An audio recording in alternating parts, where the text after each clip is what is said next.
Nous ne devons pas perdre de vue et tout ce qui avait été fait. Et il faut savoir que la population avait souffert pour ce premier quinquennat. Et pour corriger ce tir, il faille qu'on revienne au volet social. Et c'est ça qui a fait que d'ailleurs, nous, on avait applaudi quand il avait fait sortir ce mot social pour ce quinquennat. On s'est dit, vraiment, c'est un ouf de soulagement. Si effectivement, on venait là, parce qu'une chose est de le dire, mais une autre chose est de passer à l'acte. Nous voulons voir notre cher président à l'acte. Et je voudrais aussi profiter de l'occasion pour le féliciter.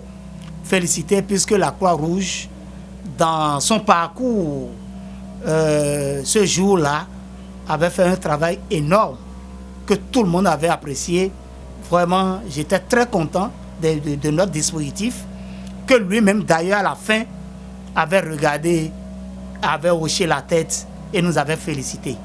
Et je dirais à la population d'être encore un peu plus patiente, et puisque on nous a fait cette grande annonce et nous allons tout faire pour que notre cher président passe à l'acte.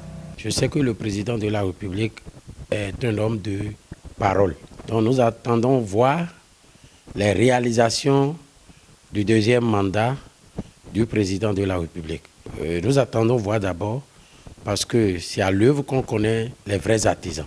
Et il faut que la population soit consciente et travailler. Aider le président de la République à réussir son deuxième quinquennat. Parce que nous voulons le social, nous devons travailler pour avoir réellement le don de ce que le président de la République nous a promis. Le président, dans son discours, effectivement, a dit qu'il va prioriser le volet social. Je m'attendais à cette décision du chef de l'État. Parce que, rappelez-vous, avant les présidentielles, il a fait les tournées dans les 77 communes du Bénin. Il a écouté les populations. Il est allé même au congrès des partis politiques qui sont en règle pour les écouter.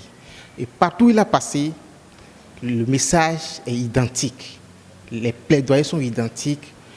Et les gens voulaient que le président s'investisse dans le social. Il a écouté ça et il a répondu à l'appel des populations.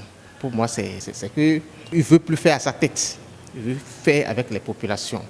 Et pour moi, ce que je comprends par ce volet social-là, c'est peut-être les allègements, les facilitations, les exonérations de taxes, l'augmentation des salaires, les microcrédits aux plus pauvres.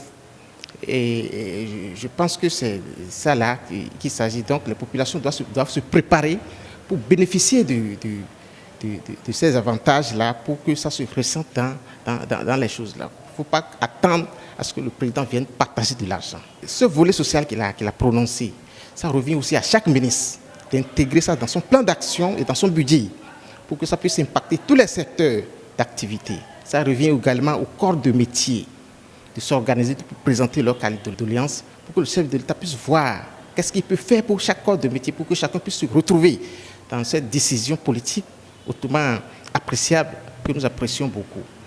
Et pour ce qui nous concerne, nous, la coopération Zémidjan, vous convenez avec moi que c'est le corps de métier le plus peuplé, mais malheureusement le plus pauvre, qui n'a jamais reçu de soutien du gouvernement depuis sa naissance.